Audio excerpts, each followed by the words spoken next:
Subnautica is a truly great game. Almost everything about it is well done and paced very well. But with a new Subnautica game on the horizon, I think it's best to highlight to me what are the best parts of the game and what they can do to improve those parts. Now, I did just say this, but I'm just going to reiterate that this is just my opinion, and these points are going to be very expansive. They're just going to talk about a very overall part of the game. So of course they're going to come back into the second game, but my point here is to talk about why they were so loved and expand upon what they can do better in the next game. Basically, my point here is to jerk off Subnautica, but also give some criticism, so hopefully they make the next game even better than this one. With that out of the way, let's begin. Base building, I think, is one of the least controversial points I'm going to make in this video, because everyone likes building their base in this game. It is easily one of, if not the best part of the game, because there is such an expansive world, there are so many creatures that you can look at, there's so much stuff you can do with making a base, that it's just fun to do. There are so many bits and bobs you can collect, like these posters and these plushies and all this cool shit that you can just find around the world to put in your base and make it more pretty. I think everyone in this game eventually gets tired of just the constant moving around and having a million lockers by their life pod, and eventually just want to have a place of their own. And being able to do that on a building grid that is so simple to build on and so expansive at the same time is really nice. And having all these pieces that you can scan and all these different wreckages, like the benches, like the funny fish tank, like the commander chair, like just all this cool stuff that you can scan and put in your base later. Now, of course, something so great doesn't come without a few flaws. Like the building grid, I talked about it being pretty easy, but sometimes it just fucking sucks. And sometimes you just need to snap something so your base can be even without spending an hour trying to fix it. So if they added like a snap system so you could just place your lockers in like a snapped grid, it would be very nice and make your base look a lot more pretty. I also think those pieces like the benches and the chairs and stuff like that are really fun, but they need to be a little bit more rare, like one per wreckage, so it's a lot more interesting to go in these new wreckages, even if you don't need a lot of the actual practical stuff. Because mostly in my playthroughs, I find all of the cool stuff and then I'm just kind of bored in the mid game because I've scanned everything that I need. Which isn't entirely my fault because it's just like a part of the mid game in Subnautica. The mid game is always the weakest part in Subnautica, and it just kind of is somewhere where you're bumbling around trying to figure out where you need to go and all that, so I don't think that's entirely my fault. I think that's something that they do need to try and pace out a little better. Exploration is probably the biggest allure of Subnautica. Subnautica is an open world game, like a lot of others, but exploration is the main component of the game. Whereas with Red Dead Redemption 2 or GTA 5, you can walk around and do stuff. There are different things that can happen while you're doing that, but it's not the main part of the game. They do have waypoints and they do have stuff that you can do. Whereas in Subnautica, they have a few waypoints that just tell you where to grab shit, but after that, you're on your own and you're kind of fucked. But I think that's one of the best parts of this game, where you get to just explore these random biomes of the most vibrant, the most haunting, the most spectacular shit that you've ever seen. They ooze with personality and this brine shit that I really want to inhale, even though it'd probably kill me, even if I wasn't like thousands of meters underwater. My point here is that Subnautica feels alive.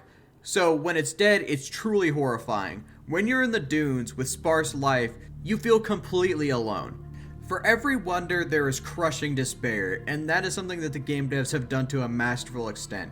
The devs have put their heart and soul into this game, and it shows. My only critique is that the game feels really dead in some places, and not to like crushing despair extent, just it feels empty. Like they had a lot of area that they wanted to put into the game, but they just got time crunched, so they just kind of left it open. Which I don't think is a bad thing. Having these open areas where you can just ponder and be terrified where the Reaper is coming from is really good. But I do think that they should have more of a vibrant reef-like area in the next game, and then it'll make those areas where it's just completely empty hit even fucking harder. Like, instead of having a third of the map just be these empty areas, why not just have one part of the map completely empty with something horrifying in there where you have to go past to get to whatever you need to go to. I think something like that could really amp up the terror and tension of an area like that, and also making a twisty coral reef where a Leviathan can chase you through, especially because the Leviathan they just dropped is like a Kraken type thing, would be really cool. Speaking of the new Leviathan, the aliens. An ocean is not scary if there's nothing in it. Well, no, there's storms, tides, hypothermia, and all the stuff that can kill you. But I would say that it's less terrifying and more just the fear of dying. I think the real terror comes from the aliens in this game, though. The Reaper Leviathan is a fucking masterclass in making something terrifying because of its fucking sound design.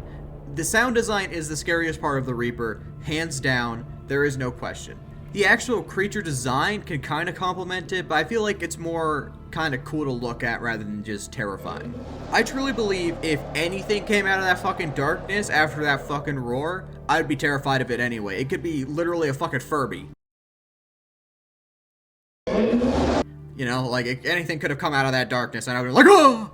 Not to say the devs aren't very innovative with their creature designs at all of them are very good. The Reaper is still very well done, but I'm just saying that the sound design is the crown jewel of the Reaper. I do truly like the idea behind the crab squids and the crab snakes and all of these cool creatures. The sand shark is so nice, and I like how they feel like they could just exist. Like, a sand shark makes sense. Yeah, it just hides in the sand and just burrows there. It just lives there.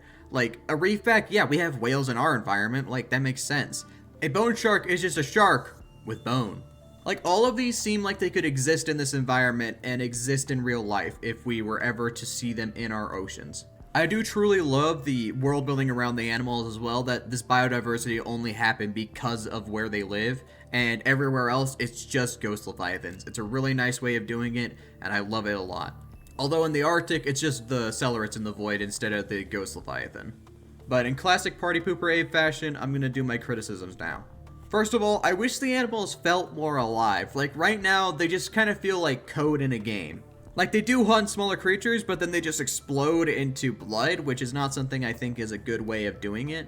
Which, I mean, for the time, I think it makes sense, and I think it's not a big problem. But I think if they have a bigger budget or more time on their hands, I really wish that they would add a few scripted things, like watching a Reaper just eat a bone shark or something like that. Some scripted events that make it feel like the world is more alive, and that these animals are interacting more than just turning them into puffs of blood.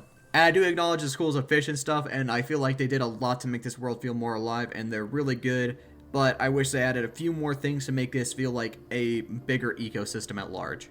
The data logs are some of the most well-paced world building I've ever seen. I love it. I love this world building. It's a really strong way of doing it. It's a good way of getting anyone into it. It's not really forced upon you. There's only like one time where you're forced to read one, and that's from the like Aurora, where you have to grab a data log and look at it and it tells you the code. But I think there's other ways around that even if you don't look at it. But I feel like they put all these lures in the water to try and get you to bite, and then once you bite, they really reel you in with all of this cool lore and all of these cool data logs and stuff like that. I think the best lure they give you is just giving you downtime or scaring the shit out of you at night. So what you do is you just hide and just read the data logs. Like A Tale of My Friend Jimmy is the biggest example, where he just got scared and didn't really want to drive around at night because there were Reapers screaming nearby, so all he did was read his data log, and it's something that he really enjoyed because he just took a second to read some of the cool lore of this game. And I'm not gonna tell you that every single one of them is a home run or something like that, but I think a lot of it is really good world building, and it's a nice way of encouraging you to read it. They have the ones that play out for you, and they have the ones that come through on radios and stuff like that. Like, it's really nice to add some world building. Like, I love learning about the Dasagi crew. I love learning about this not so happy gay couple that's probably been eaten by a Reaper by this point. I think my biggest criticism here is that the Subnautica Below Zero has some of the worst data logs. It's a big downgrade because there's just less there. It's very bare bones, and it makes me so sad. To be fair, there are some really good ones in there, and I don't like to harp on Below Zero because I know how bad it was, how they just got forced to make it basically a whole game instead of just a DLC. But it's something that's worth criticism because it's something that I was looking forward to, and it turned out to just be very lackluster. But I hope that with this one, they're going to take their time and give really complicated data logs so we can understand more about this game and world and all that. And to be fair, if your only problem is that you didn't give me enough in the last game, I feel like you're having a good problem, you know what I mean? The vehicles are my last point, and they are very important to the progression of Subnautica, where you can travel so much exponentially farther with every single vehicle you get. Without the vehicles, you would either have to be faster, you would have to shrink the map, or you just wouldn't play because it's so big. Subnautica needs the vehicles, and the vehicles are a very integral part of Subnautica. Hell, when you think of Subnautica, you usually think of the Seamoth. I don't think I need to touch on the Seamoth very much. It's very iconic, it's very important to the early progression of the game, and it's one of the strongest vehicles ever. The way it expands your map in so many ways after you get it is incredible, and I love this way of progression.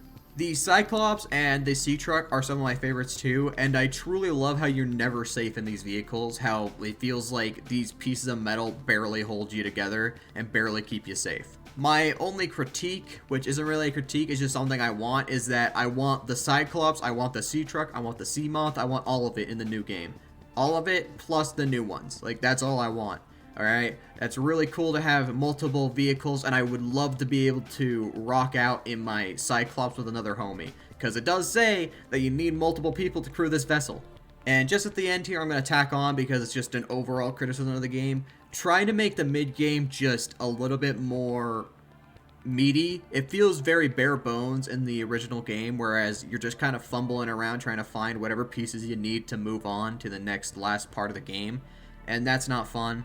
Like, just try to maybe streamline it a little bit more. That's something I actually commend Subnautica Below Zero for. It really did try to hold your hand through a lot of it, but there were some parts where you just kind of felt like you were bumbling around in the dark, which, I mean, it's something that people like, but some people don't. So maybe there's something that you can find that will make it so you can streamline your experience. Maybe a good way of going about this is that if you spend so much time not progressing the story, like 10 in-game days, they'll hit you up with a, hey, there's a signal down this far deep, and they'll just give you a ping on your map, which can help streamline the game in case you got lost. But that's a suggestion of someone who's never built a game before, so take it with a grain of salt.